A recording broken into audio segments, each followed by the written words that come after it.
Welcome to Lesson 2 of Chapter 4, Multiplying a Fraction and a Whole Number.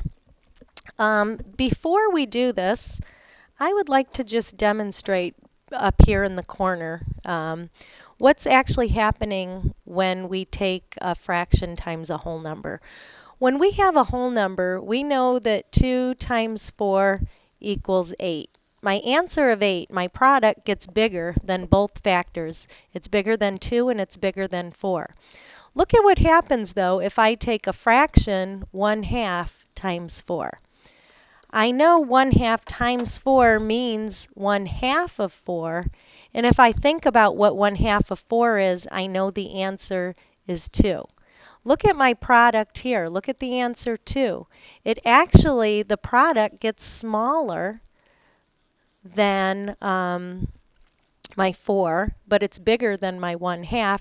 So the product is different. It's in between the fraction and the whole number. So think about that when you are getting answers to some of your problems when you have a whole number times a fraction. So let's look and see what's happening in our model. We have 2 times 2/5. I'm going to look at this one whole here and one whole here. So together, these make our number 2. That's a model of our 2. What I need to do in order to multiply it by 2/5 is to cut it in each of the ones into 5 equal sections.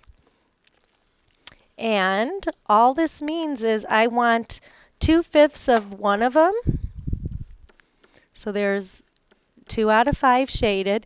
2/5 in my other one. There's 2 out of 5 shaded. So if I look at my model now, how many fifths have been shaded? Well, 4/5 have been shaded. So I'm going to shade in my answer in my model so you can see what the final answer is. So 2 times 2/5 equals 4/5.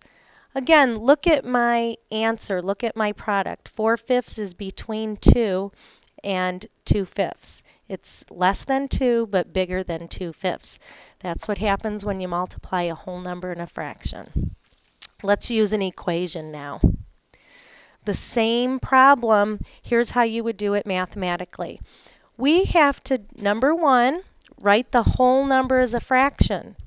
And to do that, we just put a 1 under it because 2 is the same as 2 over 1. The value doesn't change.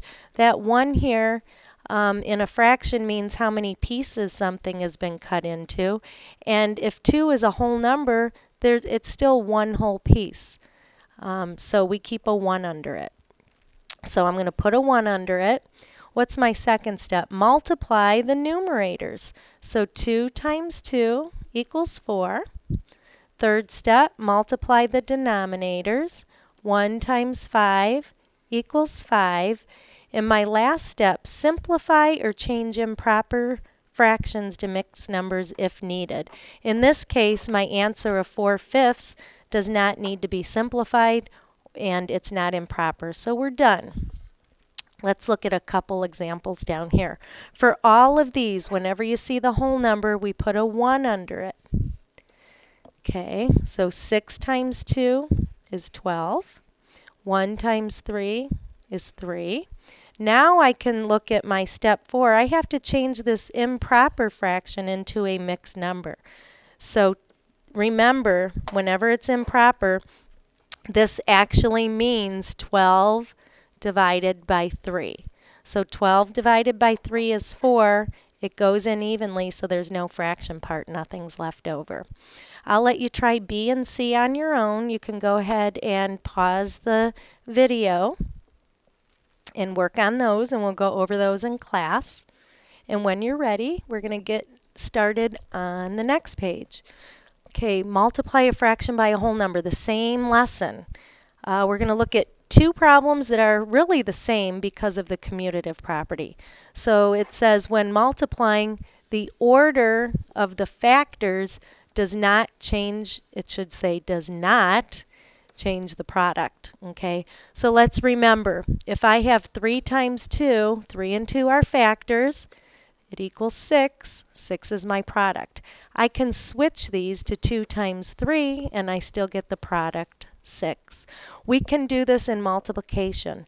The important thing to know for what's coming up is that it works in multiplication, but it will not work. This commutative property will not work in division. So 4 times 3/5, get rid of that there, equals 3/5 times 4. I just changed the order of how I'm multiplying.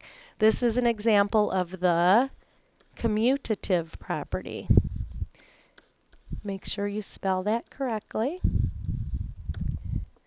All right, so let's go through what we did in our last examples. Anytime you have a whole number, put a 1 under it.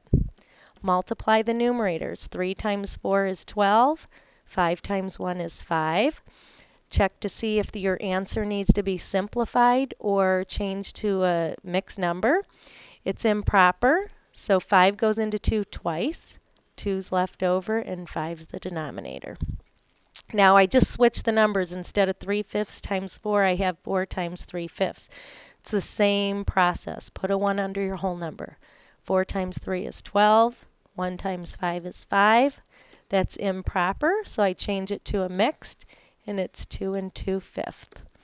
All right, I am going to give you a few to try, and you're going to do these and bring them in tomorrow. So go ahead and do 6 times 3/8. 4/5 times 12. And 7 times 3/4.